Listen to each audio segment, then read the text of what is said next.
Brencher. I'm so excited to be with you guys tonight to share my heart and my story and what being a servant has meant to me. So I want to dig right in. And, I'm a speaker, I'm an author, but I think the reason that I'm up here tonight is that I spend every single day in the business of broken hearts. I run a company called More Love Letters. We are a global company that uses the power behind social media to write and mail love letters to strangers in need all over the world. Now, when I say love letters, I don't mean mushy, gushy romantic letters or the creepy I'm watching you from the bushes love letters. I mean the kinds of letters that simply say, thank you for waking up today.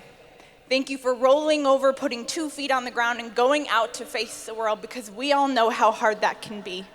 These are the kinds of letters that we send individuals, young and old, on a daily basis. You can go onto the site, you can nominate friends and family going through something tough, whether that's heartbreak, cancer, illness, loss of a loved one. We pick 8 to 10 stories that we put up online every 2 weeks, and anyone from around the world has a chance to write in.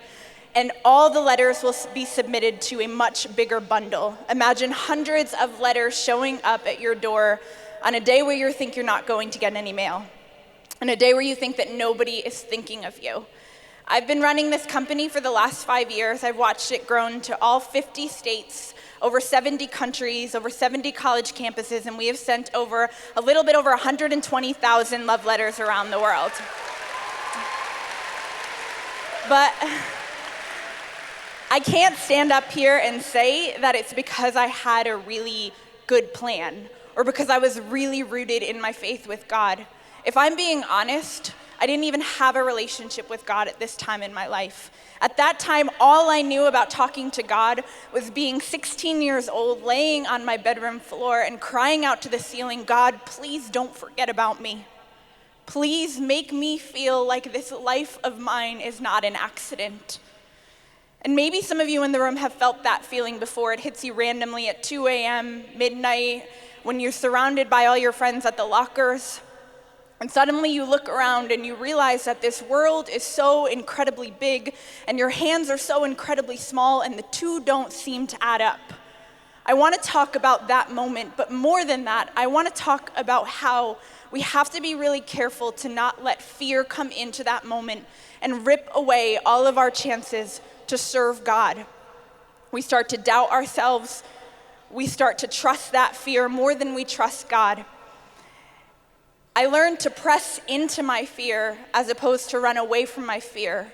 And as a result of that, I learned how to press into God, and that propelled me into the story that I am living today. Now, my story, you would say, started in New York City. I moved there my first year after college 5 years ago, and I was working at the United Nations.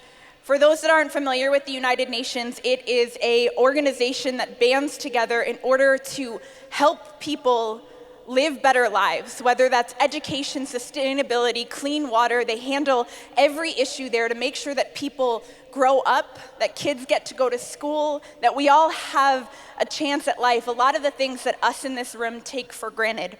And so I was working at that organization, and I remember thinking that was my big deal moment. This was what God was going to have me do for 5 years, 10 years, and it was big, monumental change, and I thought that I was going to be able to put my name to that. A lot of us in this room know the feeling of thinking that we're going to do one thing with our lives, and God shows up and has us doing something completely different, right? Yes, I know I'm not alone in that. And so God knew what my story was going to be. God knew that when I got to New York City, I was going to struggle with a lot of sadness.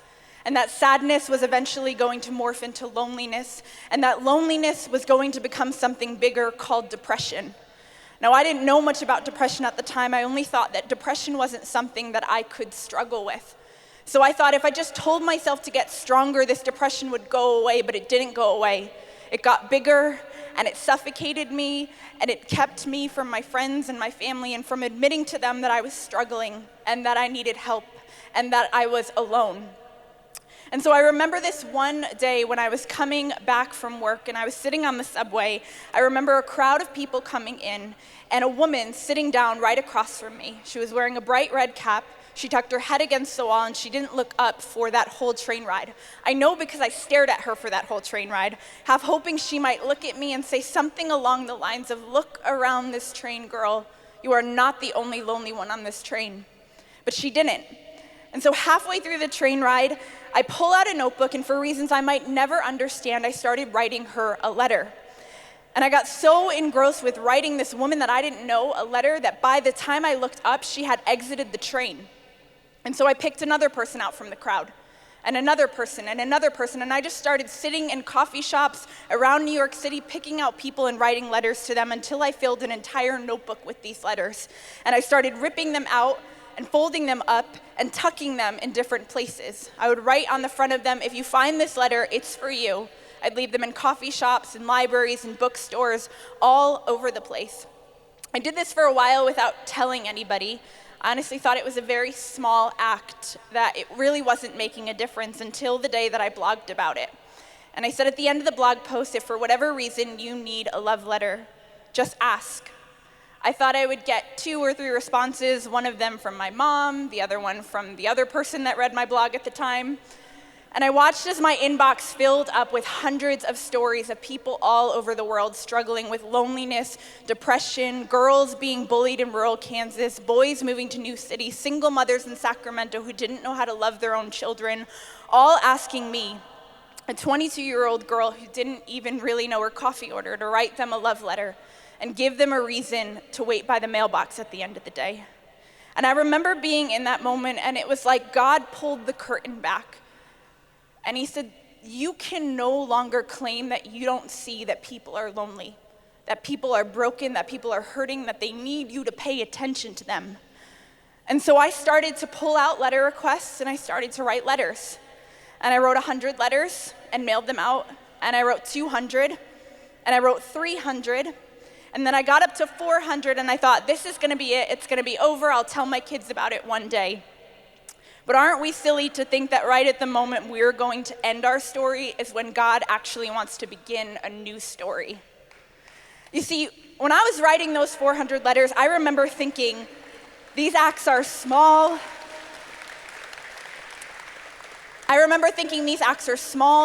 They don't make a difference. I was waiting for God to show up and be like, this is how you become a servant. I didn't think that letters were going to be the thing that he was going to use. But it makes me think about all of the characters in the Bible that we read about on a daily basis. We have Moses and Peter and Paul. And do you think at any time in their work for Jesus, did they ever think, oh, well, this might get written down and other people might read about this one day? They were obedient to God and what he was calling them to do, large or small. And so in that moment, when God hands us a job description, we can't be the ones to think, well, God, I need something bigger, or I need something nobler, or I need to be seen for what I'm doing. And so at 400 letters, that was when everyone came around me and said, you need to create something bigger out of this. And so I remember building a website and taking what was really a recipe and putting it out there on the internet for other people. We think of recipes and we think of eggs and milk and water and all the things to make cookies or a cake or whatever it is. But the thing about recipes is that they're only effective when we let other people use them, when we let other people try them out. And so I took a recipe that had really worked to help heal me of my depression, and I put it out there for people so that they could leave letters wherever they wanted, and so that they could mail letters to people in need. And I watched God take that one small act and blow it up to proportions I could never imagine. I could tell you about a soldier who had served 2 terms in Iraq and 1 in Afghanistan, and he came home riddled with PTSD. It was his sister that requested love letters for him, and she got a phone call from him saying, I'm sitting on the floor and I'm crying and I can't get up. I'm surrounded by all these letters. This one small act has restored my faith in humanity. Or I could tell you about a girl who was going through her college campus and she found a letter on the ground and she opened up the letter and the letter was all about God's love for her. And she read the letter and she thought, well, I know all of this already, so why did I pick this up? And she tucked it into her bag and she walked into her class. She found herself sitting next to a guy that she hadn't seen in several weeks. Turns out, as they started talking, he told her that he was actually struggling with drug addiction. He had relapsed and had gone back for more rehab. At the end of the class, with hands shaking, she pulled out the letter and she gave it to him, and she said, "I think you need this more than I do." That guy got her phone number 2 weeks later, and he said, "Listen, that letter that you gave me changed everything." And they started a friendship right there, but what I remember most is her sending me an email that said, "I've believed in God my whole entire life, but for the first time in 18 years, did I actually see God and believe that he was good because of that letter." These are the kinds of stories, thank you. These are the stories that I have the honor to handle every single day, but I don't stand up here and say that because I had it all together or because I had all of this trust and faith in God. It was small thing after small thing after small thing. And so I want to leave you guys with 3 small things to remember when it comes to being a servant for God. The first thing, appropriately, is do small things on repeat. It's the small things like holding open a door for somebody, acknowledging somebody at the locker, remembering to pray for somebody even when you don't want to pray for them. Those small things add up, and God uses them for so much greater things than we could ever imagine. And the coolest part is that half the time we don't even know what God is doing with it. Could you imagine getting to the end of our lives and realizing that all these small junctures where we did things we thought were really insignificant, God actually used for his glory just because we were obedient? The second thing that I want to tell you guys is to remember to decrease.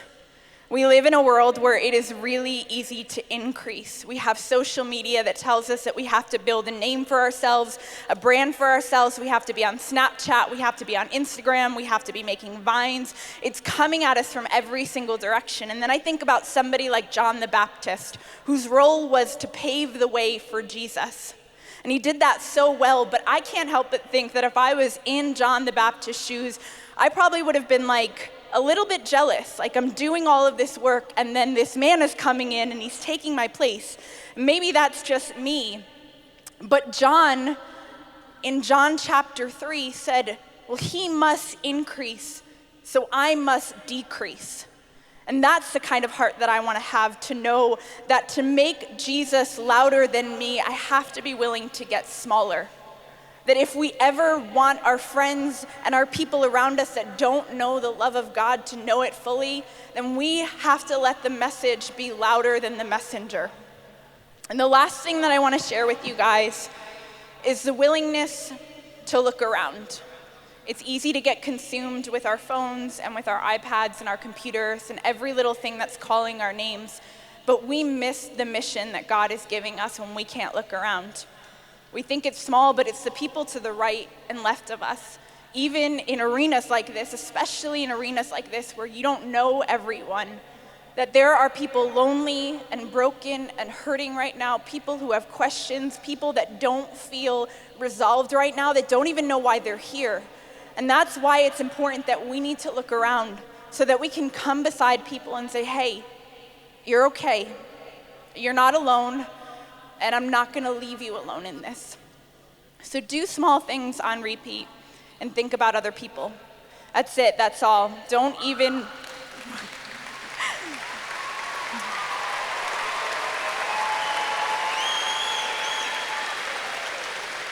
even worry about writing yourself into a bigger part of history. One, knowing about the parts we play is not the point. And sometimes our greatest points of impact will be the kinds we never come to know about at all. Thank you.